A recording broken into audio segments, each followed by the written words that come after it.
अस्सलाम वालेकुम नाजरीन। चौथे एपिसोड में दिखाया जाता है काजी फाजिल मिस्र के खलीफा के पास आते हैं, मिस्र के बाजार में आते हैं, पूछते हैं क्या वजीर आप मुझे ढूंढ रहे थे। खलीफा कहते हैं अगर इल्म होता तो बुलवा लेता, इल्म नहीं था इस वजह से ढूंढना पड़ा मुझे। खलीफा कहते हैं कहाँ गए थे मुझसे इजाज़त लिए बगैर, अपनी मर्जी से आप कहाँ गए थे। काजी फाजिल कहते हैं मैं जंगियों की सरजमीन पर गया था, मालूम करने गया था मिस्र की सरजमीन को जंगी नुकसान तो नहीं पहुँचाएंगे। दूसरी तरफ मिस्र में लड़ाई चल रही होती है, बाजार का माहौल दिखाया जाता है, खलीफा की आमद दिखा रहे होते हैं। इधर सुल्तान नूरुद्दीन कुद्स पहुंच जाते हैं। कुद्स का शहनशाह कहते हैं आखिर आप आ ही गए कुद्स में, हमारे सरजमीन पर। सुल्तान कहते हैं भूल है तुम्हें कि कुद्स तुम्हारा है। सुल्तान कहते हैं यहाँ क़याम आर्जी है तुम्हारा। सुल्तान कहता है तुम ताज तख्त अपने पास रखो, मैं यहाँ सलाहुद्दीन के लिए आया हूँ, अमीर सलाहुद्दीन हिसाब लेने आया हूँ मैं। शहनशाह कहते हैं फिर आप यहाँ गलत आए हैं, मैंने सुना है सलाहुद्दीन लापता है, मगर सलेबी सल्तनत का कोई ताल्लुक नहीं इसके साथ, अगर मुझे पता चल गया तो मैं आपको इतला कर दूंगा। शहनशाह कहते हैं छोड़ो इन बातों को, ताजपोशी की तकरीब में चलें। सुल्तान ने कहा मुसलमानों के कत्ले आम करने वाले गोडफ्रे का ताज है ये, अगर मेरा सर भी काट दिया जाए फिर भी मैं नहीं चलूंगा ताजपोशी करने के लिए। नूरुद्दीन जंगी इन मुसलमान बेकसूरों का हिसाब किताब जरूर लेंगे इंशाअल्लाह।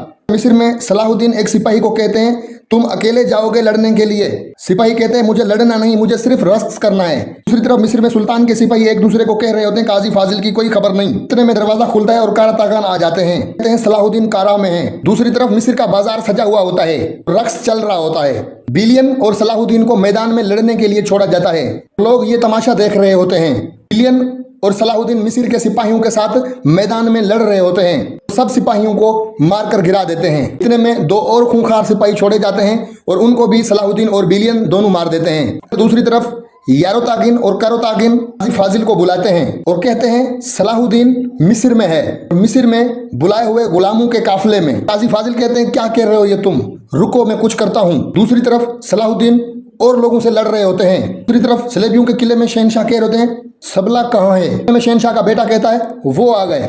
सबला अपने बाप के पास आती है और उसको गले लगाती है। सुल्तान के महल में सुल्तान के सिपाही पहुंचकर सुल्तान को कहते हैं सुल्तान आला खुश खबरी है, सलाहुद्दीन मिल गए हैं और सलाहुद्दीन मिस्र में हैं। उधर सलाहुद्दीन मिस्र में लड़ रहे होते हैं, में और सिपाही छोड़े जाते हैं उनको लड़ने के साथ सलाहुद्दीन के। काजी फाजिल शमसा के पास जाता है, जाकर मिलता है और पूछता है क्या हाल चाल है तुम्हारा, खैरियत से है। शमसा काजी फाजिल को कहती है वजीर ने मेरी शादी होने से तुड़वाई है। दूसरी तरफ सलाहुद्दीन सब सिपाहियों को मारकर